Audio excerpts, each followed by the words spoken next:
Hello everyone. नमस्ते। मैं दीक्षा आप सभी का सुभिक्षा यूट्यूब चैनल में स्वागत करती हूँ। आज का हमारा टॉपिक है इक्वालिटी। ठीक है।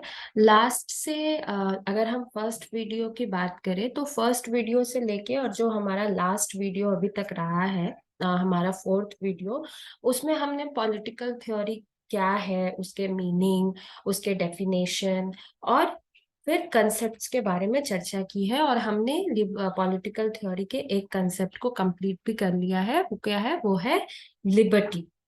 राइट। हमने लास्ट वीडियो में लिबर्टी जो है वो कंप्लीट कर लिया है। ओके। इस वीडियो में हम इक्वालिटी के बारे में पढ़ेंगे।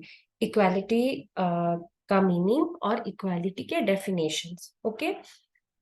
तो वीडियो को स्टार्ट करने से पहले मैं आप लोगों से एक रिक्वेस्ट करना चाहती हूँ कि अगर आपको लगता है कि ये वीडियो आपके किसी फ्रेंड या फैमिली मेंबर के लिए यूजफुल है, हेल्पफुल है, तो प्लीज आप ये वीडियो उनसे शेयर करें। और जो भी लोग यूजी पीजी अगर पॉलिटिकल साइंस से कर रहे हैं या फिर पीएचडी एंट्रेंस एग्जाम की प्रिपरेशन कर रहे हैं या फिर यूजीसी नेट का प्रिपरेशन कर रहे हैं, तो उनके लिए डेफिनेटली ये वीडियो काफी हेल्पफुल होने वाला है। Okay. So thank you so much. And हम अब अपना लेसन जो है, आज का जो हमारा टॉपिक है वो स्टार्ट करने वाले हैं। तो आज का हमारा टॉपिक जो है वो क्या है? इक्वालिटी है। ओके। यस। इक्वालिटी। इक्वालिटी का क्या मतलब होता है? इक्वालिटी का मतलब होता है समानता। क्या होता है? समानता। तो हम जब भी समानता की बात सुनते हैं या चर्चा करते हैं, क्योंकि आए दिन बहुत सारे ऐसे टॉपिक्स हैं, ऐसे प्रॉब्लम्स हैं, और उनका जो सॉल्यूशन है वो इक्वालिटी है। राइट। उनका सॉल्यूशन क्या है? इक्वालिटी है। तो हम लगभग जो है इक्वालिटी, समानता, इनइक्वालिटी, असमानता, इन सारी चीजों के बारे में चर्चा करते हैं। राइट। तो हम शुरू करेंगे।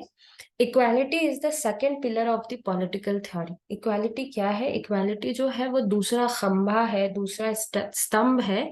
किसका? पॉलिटिकल थ्योरी का, राजनीतिक सिद्धांतों का, राजनीतिक अवधारणाओं का। जो इक्वालिटी है, समानता जो है, वो दूसरा खंभा है, सेकंड पिलर है। ठीक है। Equality is a term that suggests that man must be treated as equal. Equality एक टर्म है, समानता जो है वो एक शब्द है, एक टर्म है, जो कि क्या करता है? वो इस चीज को डिफाइन करता है, डिस्क्राइब करता है, या हमें उससे इंट्रोड्यूस कराता है, या हमें सजेशंस देता है कि हर इंसान को जो है वो इक्वली ट्रीट किया जाना चाहिए। जो भी इंसान है, चाहे वो मेन है, वुमेन है, ट्रांसजेंडर है, कुछ भी है, उनको हमेशा ही समानता का अधिकार जो है वो मिलते रहना चाहिए। ये इक्वालिटी शब्द जो है, या इक्वालिटी की जो परिभाषा है, समानता की जो परिभाषा है, वो हमेशा हमें इन सारी चीजों को क्या करता है? सजेस्ट करता है। All right. It is based on the assumption that man is a rational being. ये किस बात पे बेस्ड है? किस अवधारणा पे बेस्ड है? ठीक है। अज्यूमशन यानी अवधारणा। तो ये किस अवधारणा पे आधारित है या निर्भर है? कि मैन जो है, इंसान जो है, वो क्या है? रैशनल बीइंग है। रैशनल है या रैशनलिस्ट है, इसका मतलब है कि तर्क संगत है, यानी कि लॉजिकल जो चीजें हैं हमारे आसपास में, हमारे इन्वायरमेंट में, तो इंसान जो है एक रैशनल बीइंग है। वो लॉजिकल चीजों पे बिलीव करता है, उनको ही फॉलो करता है, लॉजिकली सोचता है। हर एक सिचुएशन के पीछे वो रीजन को डिफाइन या क्रिएट करने की कोशिश करता है। ठीक है। All man are created equal by God. और जितने भी इंसान हैं वो क्या है? भगवान के द्वारा ही निर्मित है। The physical, emotional and intellectual needs of all men are similar.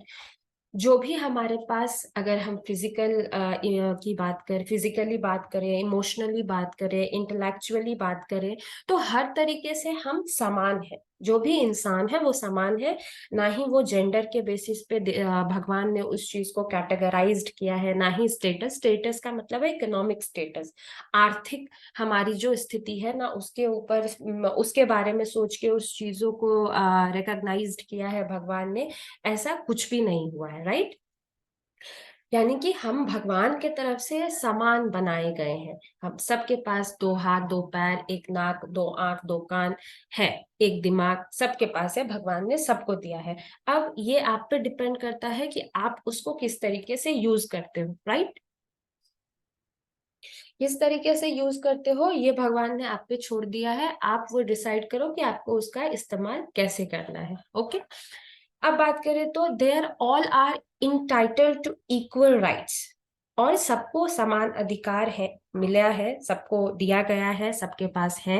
Fundamental equality must be created among man because equality is a right of man. Equality क्या है? एक फंडामेंटल राइट है, राइट, राइट टू वोट, ये क्या है? Equality का ही part है। Equality जो है वो हमारा राइट है, और ये सारे इंसानों को मिला हुआ है, ठीक है, सबको ये अधिकार मिला हुआ है। अगर हम इक्वालिटी के बारे में थोड़ा और चर्चा करें, थोड़ी और जानकारी लें, तो ऐसा क्यों कहा जाता है कि समाज में, सोसाइटी में इक्वालिटी नहीं है? ठीक है, अनइक्वालिटी, इनइक्वालिटी किन परसेप्शन से कर दिया जाता है, किन बातों को बिहाव्स में कर दिया जाता है? ये हम क्या करते हैं, समाज क्या है, अलग अलग कास्ट, अलग अलग रिलीजन में डिवाइड है, राइट। हमारे इंडिया में ही या पूरे ग्लोबली हम बात करें तो बहुत सारे रिलीजन है, लाइक क्रिश्चियनिटी है, हिंदुइज्म है, इस्लामिज्म है, इस्लाम है, जैन है, जैन धर्म है, बौद्ध धर्म है, बहुत सारे धर्म है, राइट। बहुत सारे लोग जो है वो अलग अलग रिलीजन को मानते हैं, ठीक है। यहाँ पे एक क्वेश्चन आता है और नेक्स्ट वीडियो में आपको उसका आंसर मुझे बताना है कि पूरे संसार में, अगर हम ग्लोबली बात करें, पूरे विश्व में कौन सा धर्म जो है सबसे ज्यादा लोगों के द्वारा माना जाता है? क्या क्वेश्चन है कि विश्व में सबसे ज्यादा कौन सा धर्म जो है वो लोगों के द्वारा माना जाता है, सबसे ज्यादा किस धर्म के फॉलोअर्स हैं पूरे विश्व में? ये आपका आज का क्वेश्चन है। ओके, लास्ट वीडियो में मैंने जो आपसे क्वेश्चन पूछा था उसका आज मैं आंसर देने वाली हूँ, तो वो सेशन के एंड में हम लोग डिस्कस करेंगे। लेकिन आज का क्वेश्चन यही है कि विश्व में, पूरे विश्व में कौन सा धर्म है जिसके सबसे ज्यादा फॉलोअर्स हैं, ठीक है। उसके बाद तो ये रिलीजन के बिहाफ पे हमने समाज को बांट दिया, इक्वालिटी और इनइक्वालिटी बात करने लगे हम। धर्म के हिसाब से क्या है, माइनॉरिटीज और मेजोरिटीज का स्केल जो है वो खींच दिया जाता है कंट्री में, राइट। इंडिया में भी है, मेजोरिटीज जो है वो हिंदुइज्म है, और माइनॉरिटी जो है वो इस्लाम है, जो मुस्लिम धर्म को मानने वाले लोग हैं वो माइनॉरिटीज में आते हैं, राइट। या या तो ये सारे कलर के बिहाफ पे, अगर हम यूएसए की या फिर यूके की बात कर ले, तो वहां पे क्या होता है, कलर के बिहाफ में लोगों के साथ पार्शलिटी की जाती है, छुआछूत किया जाता है। ये बोला जाता है कि अरे हम तो गोरे हैं, वो तो काले हैं, तो इसमें डिफरेंसेस क्रिएट हो जाती है। अगर हम महात्मा गांधी की बात को याद कर ले तो हम सभी को ये याद है कि उनके सांवले रंग होने की वजह से उनको ट्रेन के डब्बे से निकाल के फेंक दिया गया था, राइट। हाँ, हमारे यहाँ कलर डिस्क्रिमिनेशन का कोई प्रोसेस नहीं है, ऐसा कहीं भी नहीं होता है, क्योंकि हमारे यहाँ जो है लोग काले भी हैं, गोरे भी हैं, सांवले भी हैं, हर रंग के लोग हैं। तो हमारे हमारे यहाँ कलर डिस्क्रिमिनेशन को लेके कोई भी इश्यूज नहीं है। लेकिन अमेरिका की बात कर ले, इंग्लैंड की बात कर ले, तो यहाँ कलर डिस्क्रिमिनेशन को लेके बहुत सारे जो है राइट्स हो चुके हैं। कुछ दिनों पहले, कुछ महीनों पहले भी या 1 साल पहले कह सकते हैं हम, कि अमेरिका में फिर से वो कलर डिस्क्रिमिनेशन की वजह से राइट्स हो गए थे, राइट। तो इन कलर के आधार पे, कास्ट के आधार पे, हमारे यहाँ कलर डिस्क्रिमिनेशन तो नहीं है, लेकिन कास्टिसिज्म बहुत ज्यादा है। वो ब्राह्मण है, वो क्षत्रिय है, वो वैश्य हैं, वो शूद्र हैं, ये कह के। आज से नहीं, अगर हम एंशियंट पीरियड से बात करें, रामायण महाभारत उन समय से ही बात करें, तो कास्टिज्म को माना जाते रहा है, राइट। और तो ये चीजें हैं। तो हमारे यहाँ इसके वजह से बहुत ज्यादा इश्यूज हैं, छुआछूत है, लोग पार्शलिटी करते हैं कास्ट की वजह से। तो ये सारे जेंडर, राइट, हम जब भी इंडिया के बारे में बात करते हैं कहीं भी, तो हम बोलते हैं India is a male dominated country, right, क्योंकि यहाँ पे पुरुषों का ज्यादा बोलबाला है महिलाओं के कंपेयर में, राइट। और ये सिर्फ इंडिया की बात ही नहीं है, अगर ग्लोबली भी हम उस चीज को देखें तो वही चीज है। और लास्ट वीडियो में हमने पढ़ा भी था फेमिनिज्म को लेके, फेमिनिस्ट के बारे में। तो वो क्यों हुआ? डिस्क्रिमिनेशन की वजह से हुआ, राइट। क्योंकि दोनों जेंडर्स को अनइक्वल समझा जाता है, वो दोनों एक दूसरे के बराबर नहीं है, ना ही फिजिकली, ना ही इमोशनली, ना ही मेंटली नहीं है। तो इस वजह से क्या किया जाता है, अलग ये क्या समझा जाता है कि वो जो है, महिलाएं जो है वो पुरुषों से कम है। यहाँ पे हम इक्वालिटी और इनइक्वालिटी की बात करते हैं, तो यहाँ पे एक जेंडर और ऐड कर देते हैं, ट्रांसजेंडर। ट्रांसजेंडर को लेके क्या होता है कि हम समझते हैं कि वो क्या है, वो अछूत है, राइट। लोग उनको काम नहीं देते। अभी कुछ दिन से या कुछ सालों से ऐसा होने लगा है कि ट्रांसजेंडर जो है वो कॉम्पिटिटिव एग्जाम्स दे सकते हैं, हाईली रेप्यूटेड पोस्ट पे बैठ सकते हैं। ऐसा अभी होने लगा है, राइट। लेकिन ऐसा था नहीं, पहले ऐसा नहीं था। जेंडर तो उनकी भी है, वो भी ट्रांसजेंडर है, राइट। लेकिन उनके साथ भी बहुत ज्यादा पक्षपात था, भेदभाव था। लोग बहुत ज्यादा क्या करते थे, उनसे नफरत करते थे। अभी भी उनको बहुत ही हीन दृष्टि से देखा जाता है। लेकिन सरकार के द्वारा अब उनको बहुत सारे अधिकार जो है मिल चुके हैं। वो धीरे धीरे जो है वो मेल या फीमेल के इक्वल में आते जा रहे हैं। अभी कंप्लीटली उतने इक्वल में नहीं आ गए हैं, लेकिन हाँ, शुरुआत हो गई है, ठीक है। तो ये क्या है, समाज में, सोसाइटी में एक इक्वालिटी का प्रोसेस जो है वो जनरेट किया जा रहा है। लोगों की सोच जो है, मेंटालिटी जो है, वो ईयर बाय ईयर जो है वो चेंज होते जा रही है, जनरेशन बाय जनरेशन जो है वो चेंज होती जा रही है, राइट। तो आई होप कि आप लोगों को इक्वालिटी क्या है, इन इक्वालिटी क्या है, ये समझ में आ गया होगा, ठीक है। Let's move to the next slide. Yes, तो मैंने वीडियो के स्टार्टिंग में ही बोला था कि इसमें हम लोग इक्वालिटी के डेफिनेशंस के बारे में भी जानेंगे, जो कि बहुत पॉपुलर पॉलिटिकल थिंकर्स के थ्रू दिया गया है, राइट। तो सबसे पहले हम बात करेंगे हेरोल्ड जोसेफ लास्की का।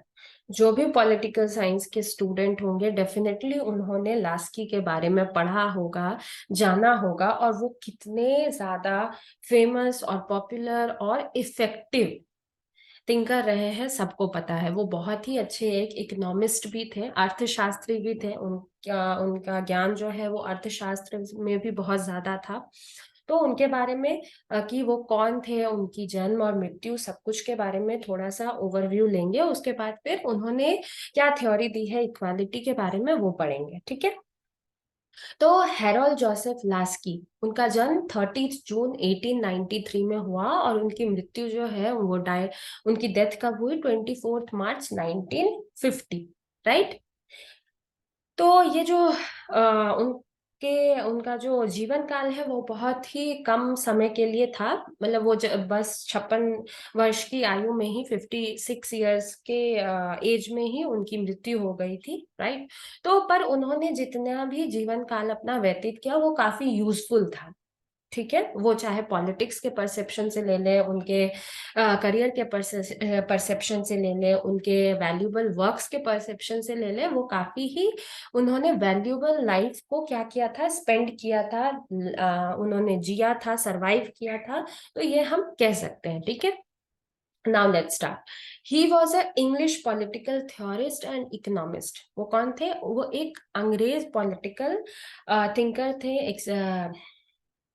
उनकी विचारधाराएं थी, पॉलिटिकल थ्योरिस्ट यानी कि राजनीतिक शास्त्र में उन्होंने बहुत ज्यादा विचार दिए थे, और इकोनॉमिस्ट भी थे यानी कि अर्थशास्त्री भी थे। राजनीति शास्त्र के भी ज्ञान से परिपूर्ण थे और अर्थशास्त्री भी वो थे। इंग्लिश हम बेसिकली ब्रिटिशर्स को बोलते हैं, राइट। तो इंग्लिश, क्योंकि यहाँ पे भी ब्रिटिशर्स को अंग्रेज हमारे यहाँ भी बोला जाता है इंडिया में, तो इंग्लिश इसीलिए कि वो अंग्रेज थे, ठीक है, वो ब्रिटिशर्स थे। He was active in politics and served as the chairman of the British Labour Party from 1945 to 1946. वो क्या थे, पॉलिटिक्स में भी उनका बहुत ही ज्यादा झुकाव था, बहुत पसंद करते थे, बहुत एक्टिव रहते थे पॉलिटिक्स में, और इसकी वजह से उन्होंने ब्रिटिश लेबर पार्टी में as a chairperson, as a chairman उन्होंने सर्व किया था, नौकरी करी थी 1945 से लेके 1946 तक, मतलब एक साल के लिए उन्होंने, वो चेयरमैन थे ब्रिटिश लेबर पार्टी के, ठीक है। And was a professor at London School of Economics from 1926 to 1950, और लंदन स्कूल ऑफ इकोनॉमिक्स यानी कि इकोनॉमिक्स लंदन स्कूल में वो इकोनॉमिक्स के प्रोफेसर भी रह चुके थे 1926 से 1950 तक, ठीक है। ये जो भी टाइमलाइंस मैंने डाली है, दीज आर वेरी इंपॉर्टेंट, तो आप उसको हमेशा रिमाइंड रिकॉल करते रहना, दिस इज वेरी इंपॉर्टेंट, ठीक है। अब क्या है important book, a grammar of politics 1925। उन्होंने बहुत सारी किताबों की रचनाएं की है, लेकिन ग्रामर ऑफ पॉलिटिक्स जो है वो बहुत ही एक बेहतरीन उनकी किताब है।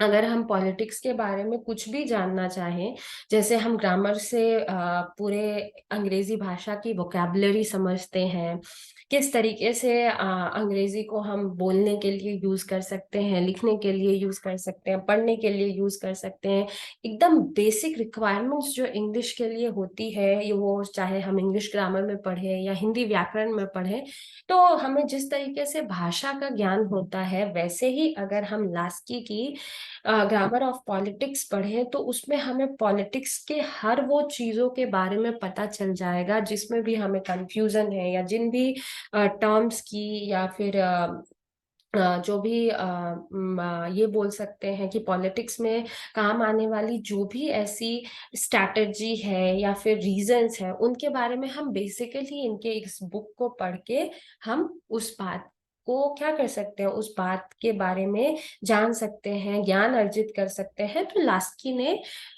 अपने इस बुक में वो सब कुछ पॉलिटिक्स के बारे में बताया है, इसीलिए ये जो बुक है ये उनकी सबसे अच्छी किताब है, ठीक है। तो ये one of the important book है लास्की के बुक कलेक्शंस में से, ठीक है। आई होप एवरीवन अंडरस्टैंड, और फिर से जो भी टाइमलाइंस है, these are very important for everyone. Yes, अब बात करते हैं Laski theory of equality. Laski ने क्या थ्योरी दी थी इक्वालिटी के लिए, राइट। तो Laski had pointed out that no idea is more difficult in the whole realm of the political science that the word equality. उनका कहना था कि अगर ऐसी कोई भी आइडिया नहीं है, ऐसा कोई भी विचार नहीं है, ऐसा कोई भी विकल्प नहीं है जो कि इक्वालिटी से ज्यादा क्या हो, डिफिकल्ट हो, ज्यादा कठिन हो पॉलिटिकल साइंस में। यानी कि उनका मानना था कि इक्वालिटी को कोई सही मायने में डिफाइन ही नहीं कर सकता कि इक्वालिटी रियलिटी में है क्या। लोग जो इक्वालिटी के सपोर्ट में है, जो सबको समान बनाना चाहते हैं, वो बहुत सारी अवधारणाओं को, बहुत सारी आइडियोलॉजीज, बहुत सारे थ्योरीज को प्लॉट करते हैं, उसके बारे में बताते हैं, लेकिन एग्जैक्टली कोई ये नहीं बता पाता है कि इक्वालिटी कितने हद तक सही है, या इक्वालिटी का एग्जैक्ट डेफिनेशन, डिस्क्रिप्शन क्या होना चाहिए। तो इसीलिए उनका मानना है कि अगर पूरे पॉलिटिकल साइंस में देख दिया जाए, तो इक्वालिटी से ज्यादा डिफिकल्ट टर्म या वर्ड कुछ भी नहीं हो सकता, right. The creation of man as unequal poses a major hindrance to the understanding of the term। उनका कहना है कि जो इंसान है, उनका जो क्रिएशन हुआ है वो अनइक्वल पोजेस में हुआ है। अनइक्वल पोजेस का मतलब ये हम कह सकते हैं, हमारा हमारे पास, राइट, मैंने बोला कि ये बात सही है कि भगवान ने सबको समान तरीके से बताया, सबको 2 हाथ 2 पैर, 1 नाक 2 आंख 2 कान 1 दिमाग, सब कुछ दिया, 1 मुंह, सब कुछ इक्वली दिया है, राइट। पर कोई लंबा है, कोई छोटा है, कोई मोटा है, किसी का वॉल्यूम बहुत लाउड है, किसी का वॉल्यूम बहुत लो है, किसी को ज्यादा भूख लगती है, किसी को कम भूख लगती है। जो ज्यादा खाते हैं उनका बॉडी पॉस्चर जो है वो काफी हेल्दी होता है, जो कम खाते हैं वो काफी थिन होते हैं। सबका अपना एक पर्सनल ये होता है, लैंग्वेज ये बोल सकते हैं कि सबका अपना स्किल, सबके पास अपने अपनी स्किल्स हैं। लोग अलग अलग तरीके से अपने दिमाग का यूज करते हैं, अपने आईक्यू का यूज करते हैं, राइट। तो पोजेस भगवान ने जो क्रिएशन किया है वो सबके पास अलग अलग है, लेकिन इस बात को जानने के लिए कि वो इक्वल कैसे हैं, फिर भी इसके बावजूद भी वो इक्वल कैसे हैं, इस बात को आज तक कोई भी समझने में सक्षम नहीं रहा है। ठीक है, आज तक कोई इस बात को फिलफिल नहीं कर पाया है, इस अवधारणा को कोई भी एग्जैक्टली प्रॉपरली नहीं बता पाया है कि अनइक्वल पोजेस होने के बाद भी सब लोग एक कैसे हैं, सब इक्वल कैसे हैं, ठीक है, या सब इक्वल कैसे हो सकते हैं। तो ये लास्की का कहना था, the human society has further accelerated inequality on the ground such as caste, colour, creed, property, sex and so on. और साथ ही साथ ह्यूमन सोसाइटी ने और क्या किया है, अनइक्वल पोजेस के साथ साथ एक दूसरे को भी अनइक्वल बताने लगे हैं। और उसके लिए उन्होंने एक ग्राउंड, एक प्लॉट तैयार किया है, कौन से बेसिस पे, caste, colour, creed, property, sex and so on. बहुत सारी चीजें हैं, कास्ट को लेके, कलर को लेके, प्रॉपर्टी को लेके, प्रॉपर्टी यानी इकोनॉमिक स्टेटस को लेके, जेंडर को लेके, इन सारे बिहाव्स पे लोगों ने खुद को अनइक्वल करना शुरू कर दिया है। ठीक है, तो ये मोस्ट इम्पॉर्टेंट थिंग है कि लास्की की थ्योरी में ये सबसे इम्पॉर्टेंट बात है कि उनके लिए इक्वालिटी वर्ड से ज्यादा डिफिकल्ट वर्ड कोई भी टर्म कोई भी नहीं है पॉलिटिकल साइंस में। ठीक है, क्योंकि ये बहुत ही बड़ा एक लाइन है और इम्पॉर्टेंट भी।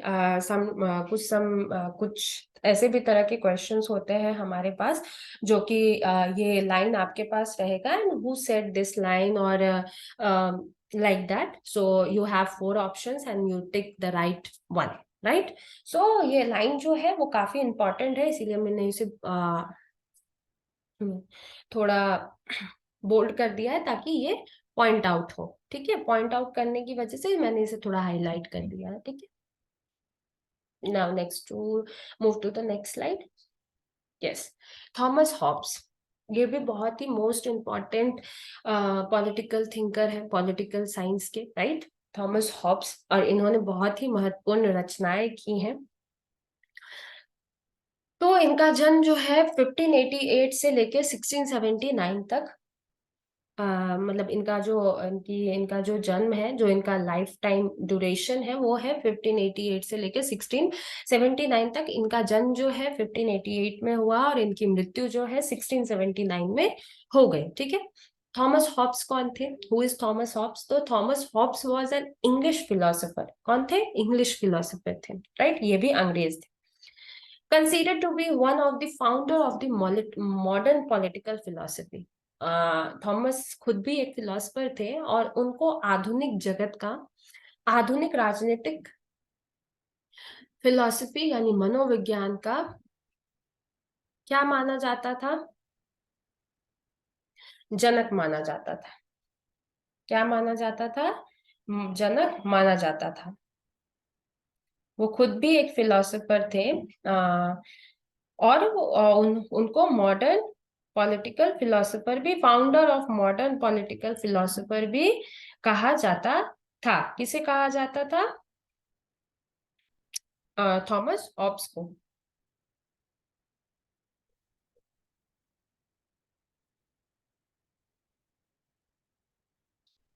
अब क्या है, इनकी इंपॉर्टेंट बुक जो है वो क्या है? वो है लिवियाथा। ठीक है, वो क्या है? लिवियाथा। इसमें एन भी लगा हुआ है, लेकिन हम उसको लिवियाथा ही पढ़ते हैं। तो उनकी इंपॉर्टेंट बुक क्या है? लिवियाथा है।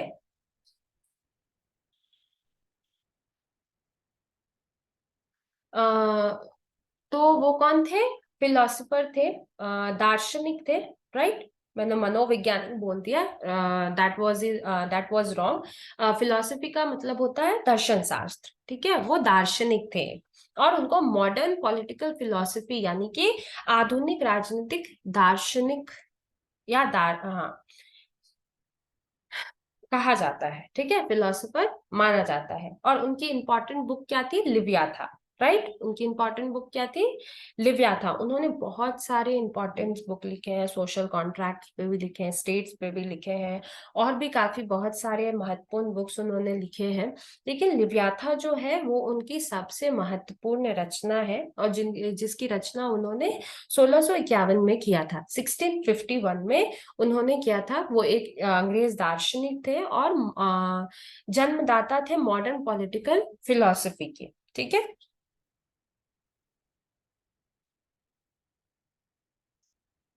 अब हॉब्स की थ्योरी क्या है? Hobbes theory of equality.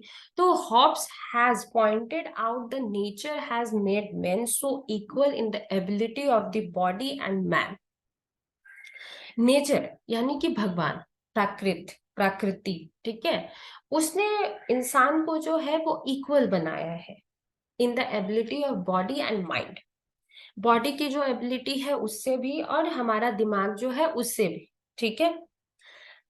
On this एज्यूप्शन, अगर इस अवधारणा को लेके हम चले, he postulated two kinds of equality. तो वो दो तरह की इक्वालिटी के बारे में बात करते हैं बिटवीन मेन, यानी कि मेन जो है वो दो तरह की इक्वालिटी को लेके चलता है, या मानता है, या चाहता है, ठीक है। Equality of ability and equality of expectation, यानी कि इक्वालिटी ऑफ एबिलिटी यानी कि वो कितना एबल है, उसमें कितनी एबिलिटी है, ठीक है। अपॉर्चुनिटीज की हम यहाँ बात कर सकते हैं। यहाँ पे इक्वालिटी ऑफ एबिलिटी के बारे में ये कह सकते हैं कि अगर हम रिजर्वेशन के बारे में बात करें तो वहां पे क्या होता है, कास्ट के वाइज हमें रिजर्वेशन मिली हुई है, राइट। जो ओबीसी एसटी एससी है उनको बहुत ज्यादा, उनको रिजर्वेशन मिलते हैं, और जो जनरल है उनको कोई रिजर्वेशन नहीं मिलता। सभी तो सभी ने कोई भी एग्जाम अगर वो ग्रेजुएशन बेसिस पे है, तो मिनिमम क्वालिफिकेशन अगर ग्रेजुएशन है, तो हम सभी ने ग्रेजुएशन करके रखा है, राइट। हम सभी ग्रेजुएट हैं। लेकिन यहाँ पे क्या है कि हमारी जाति के आधार पे हमें रिजर्वेशन मिल रहा है, ठीक है। जो जनरल कैटेगरी के लोग हैं उनको कोई रिजर्वेशन नहीं मिल रहा है। एबिलिटी तो उनके पास भी उतनी है ना, क्योंकि वो भी ग्रेजुएशन करके आए हैं। लेकिन उनको उसके उसके कारण क्या हो रहा है, उनको क्या, वो भी ग्रेजुएट है लेकिन उनको कोई रिजर्वेशन नहीं मिल रहा है, क्योंकि वो उच्च जाति के हैं, क्योंकि वो जनरल कास्ट के हैं, ठीक है। और जो ओबीसी एससी एसटी वाले लोग हैं उनको रिजर्वेशन मिल रहा है उसी एबिलिटी पे। तो क्या ये इक्वालिटी है? तो उनका हॉब्स का मानना है कि इक्वालिटी किस बेसिस पे होना चाहिए, या उनका मानना है कि इंसान किस बेसिस पे इक्वालिटी चाहते हैं, तो इक्वालिटी ऑफ एबिलिटी, ठीक है। इक्वालिटी ऑफ एबिलिटी, एबिलिटी के बिहाफ पे इक्वालिटी मिलनी चाहिए। और इक्वालिटी ऑफ एक्सपेक्टेशन, यानी कि हम सामने वाले से, गवर्नमेंट से, हमारे कॉन्स्टिट्यूशन से क्या चाहते हैं, किस तरीके का एक्सपेक्टेशन रखते हैं। यहाँ पे क्या है, यहीं पे ये दोनों बातें चीजें क्लियर हो जाती हैं कि हमारे पास क्या है, इक्वालिटी ऑफ एबिलिटी, ना तो इक्वालिटी ऑफ एबिलिटी है, और ना ही इक्वालिटी ऑफ, हाँ, इक्वालिटी ऑफ एबिलिटी इसलिए है क्योंकि सब लोग जो है वो ग्रेजुएट करके ही एग्जाम देने के लिए आते हैं। उसमें कोई भी ये ऐसा कुछ नहीं है कि नहीं आप ग्रेजुएट नहीं है, आप एसटी एससी हैं तो आप बिना ग्रेजुएशन के भी यहाँ पे एग्जाम देने के लिए आ रह सकते हैं, नहीं। हमें इक्वालिटी ऑफ एबिलिटी मिली हुई है, लेकिन इक्वालिटी ऑफ एक्सपेक्टेशन जो है वो नहीं मिली है हुई है। क्यों? क्योंकि लोग चाहते हैं कि रिजर्वेशन मिले, पर किस बिहाफ पे मिले, अगर हमारा इकोनॉमिक स्टेटस कैसा है इस बिहाफ पे हमें रिजर्वेशन मिले, ठीक है। ये ज्यादातर लोगों की एक्सपेक्टेशन है, या हम कह सकते हैं जो जनरल क्राइटेरिया वाले लोग हैं उनकी ये एक्सपेक्टेशन है। क्योंकि ऐसा है कि जो ओबीसी एसटी एससी है उनको रिजर्वेशन मिल जाता है, लेकिन उनकी जो आर्थिक स्थिति है वो जनरल वाले से ज्यादा अच्छी हो सकती है। तो क्या हुआ, जिनको रिक्वायरमेंट है उनको जॉब नहीं मिल रही, और जिनको रिक्वायरमेंट नहीं है उनको जॉब मिल रही है, ठीक है। लेकिन अगर जब हम इकोनॉमिक स्टेटस के बेसिस पे रिजर्वेशन दे देंगे तो उसमें क्या होगा, जो जनरल में भी इकोनॉमिकली वीक सेक्शन है उसको भी जॉब मिल सकेगा, जो ओबीसी एससी एसटी में भी इकोनॉमिकली वीकर सेक्शन है उसको भी जॉब मिल सकेगा। ये जातिवाद जो चीजें चल रही हैं वो खत्म हो जाएगी, और समाज में जो एक डिस्प्यूट प्रोसेस चला आ रहा है, जो निरंकुश प्रक्रिया जो चली आ रही है, वो क्या होगा, खत्म हो जाएगा। वो क्या ही हो जाएगा, वो खत्म हो जाएगा। ठीक है। तो ऐसा हॉब्स का मानना है कि लोग जो है वो ऐसा इक्वालिटी का एक्सपेक्टेशन, या उनके लिए ये सेटिस्फाइंग है, उन वो जो चाहते हैं उनके लिए ये जो दोनों प्रोसेस है वो सेटिस्फाइंग होगा हर इंसान के लिए जो वो चाहते हैं। ठीक है। Equality is sometimes also conceived as equality of treatment which stands for equality irrespective of their differences। अब यहाँ पे क्या बात आती है कि वो कहते हैं कि इक्वालिटी जो है वो समटाइम ऐसा भी कंसीव कर लेता है, ऐसा होने लगता है लाइक इक्वालिटी ऑफ ट्रीटमेंट, कि हम लोगों के साथ कैसा ट्रीट कर रहे हैं। ठीक है। हमारी आदत है क्या, हमारी कहने का मतलब है ह्यूमन बींग्स की आदत है। अगर जो बहुत ही अच्छे इकोनॉमिक स्टेटस वाले लोग होंगे तो वो क्या करते हैं, जो उनसे हीन, उनसे गरीब हैं तो उनको वो नीचा दिखाना शुरू करते हैं। नॉट ऑल पीपल, बट जिनकी मेंटालिटी वैसी है, ह्यूमन बींग्स की ज्यादातर लोगों की मेंटालिटी ऐसी ही होती है, राइट। तो वो क्या करने लगते हैं कि वो अपने जो उनके बराबरी वाले लोग हैं उनसे अलग बिहेवियर में उनसे बातचीत करते हैं, उनको ट्रीटमेंट देते हैं, उनके साथ ट्रीट करते हैं। लेकिन वही उनके घर में जो हाउस हेल्प्स हैं, लाइक वो ड्राइवर हो या मेड हो, कुक हो या गार्डनर हो, कुछ भी हो, तो वो उनको अलग तरीके से ट्रीट करते हैं, राइट। उनको वो अलग तरीके से ट्रीट करते हैं। कुछ लोग ऐसे भी होते हैं कि उनको एज ए अपने फैमिली मेंबर की तरह ट्रीट करते हैं। कुछ लोग जो है वो अलग, उनको नीचा हीन समझाने के लिए, उनको उनको सप्रेस करने के लिए, उनके साथ उनको एक्सप्लॉइट करने के लिए उनके साथ बहुत गलत बिहेव करते हैं। तो ये भी हॉब्स का कहना है कि समटाइम्स ऐसा भी जरूरी लगता है या होना चाहिए कि इक्वालिटी ऑफ ट्रीटमेंट भी होनी चाहिए, यानी हम लोगों के साथ जो बर्ताव करें वो भी क्या होना चाहिए, इक्वल होना चाहिए। वो क्या होना चाहिए, इक्वल होना चाहिए। ओके, ठीक है। समझ में आ गया कि हॉब्स की क्या इक्वालिटी थी। हमने पढ़ लिया कि लास्की की क्या इक्वालिटी थी, हॉब्स की क्या थी, और अब किसके बारे में पढ़ेंगे। यस, जॉन लॉक कौन थे। ठीक है। जॉन लॉक भी एक बहुत ही पॉपुलर और बहुत ही इंपॉर्टेंट पॉलिटिकल थिंकर है for political science, right, for political science. तो लॉक का जन्म कब हुआ, 1632 में, और उनकी मृत्यु हुई 1704 में। ठीक है। जॉन लॉक कौन थे? John Locke was an English philosopher and physician, widely regarded as one of the most influential of the enlightenment thinkers, and commonly known as the father of liberalism। वो भी एक दार्शनिक थे, फिलोसोफर थे, historian थे, physician थे, political thinker थे। ठीक है। और वो एक बहुत ज्यादा इन्फ्लुएंशियल, यानी कि उनसे बहुत सारे लोग इन्फ्लुएंस्ड हुए थे, उन्होंने ऐसे ऐसे थ्योरीज दिए थे। तो वो वैसे थिंकर थे, और वैसे उनको फादर ऑफ लिबरलिज्म, यानी कि स्वतंत्रता का जनक माना जाता है, स्वतंत्रतावाद का। लिबरलिज्म मतलब होता है स्वतंत्रतावाद। तो उनको उसका जनक माना जाता है, फादर ऑफ लिबरलिज्म कहा जाता है। तो ये जो यहाँ है एक बहुत ही इंपॉर्टेंट क्वेश्चन क्रिएट हो रहा है कि फादर ऑफ लिबरलिज्म किसको कहा जाता है। तो फादर ऑफ लिबरलिज्म जो है वो जॉन लॉक को कहा जाता है। ठीक है। अब क्या है, considered one of the first of the British empiricists following the tradition of Francis Bacon, Locke is equally important to social contract. ठीक है। उनको फर्स्ट ब्रिटिशर इम्प्रेस भी कहा जाता है या माना जाता है।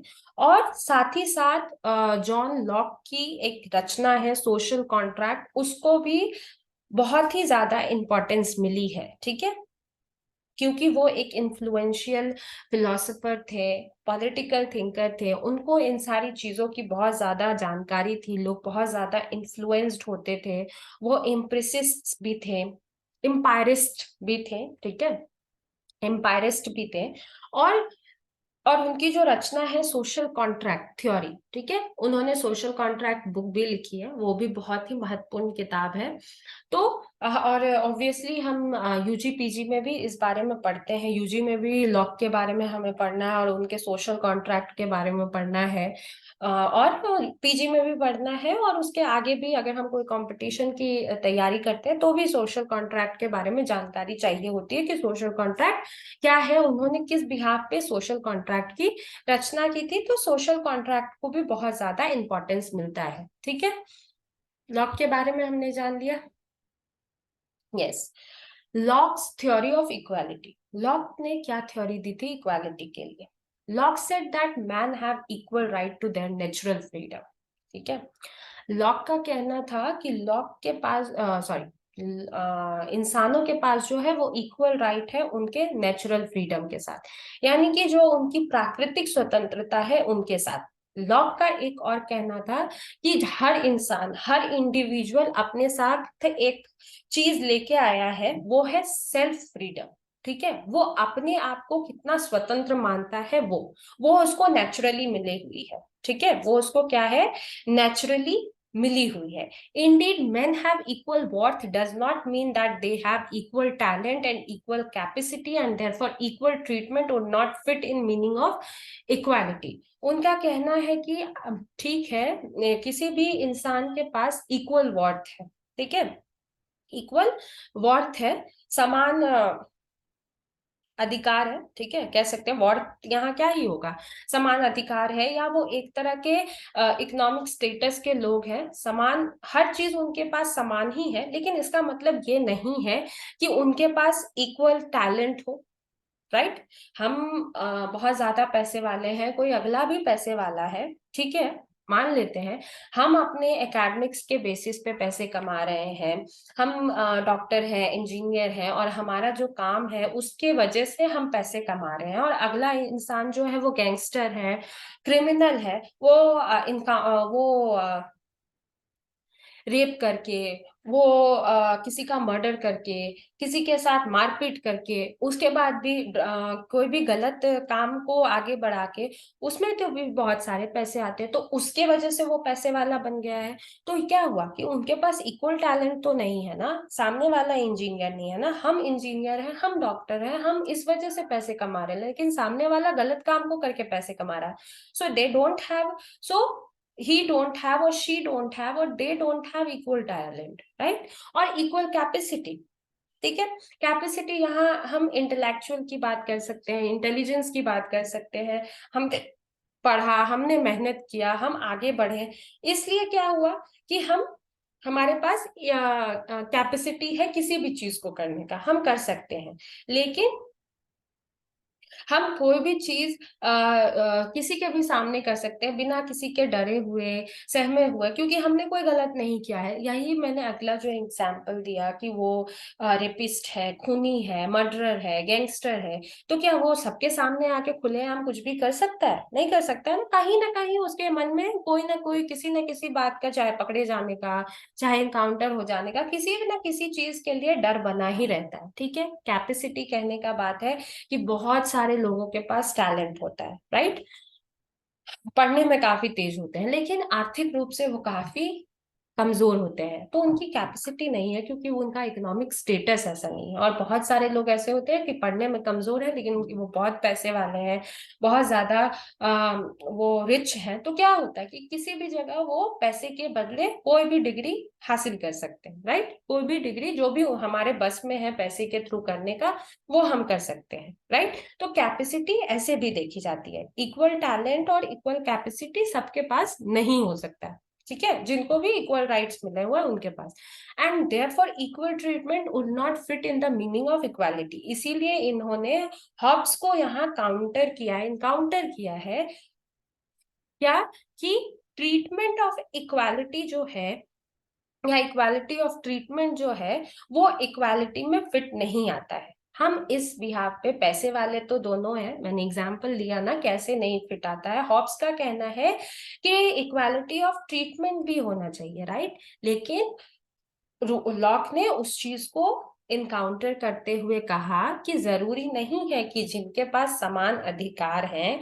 उनके पास समान टैलेंट भी हो, इक्वल टैलेंट भी हो, इक्वल कैपेसिटी भी हो। तो ये जो ट्रीटमेंट वाला जो वर्ड है, इक्वालिटी ऑफ ट्रीटमेंट जो है, वो इक्वालिटी के मीनिंग में फिट नहीं आता है, वो सही नहीं है।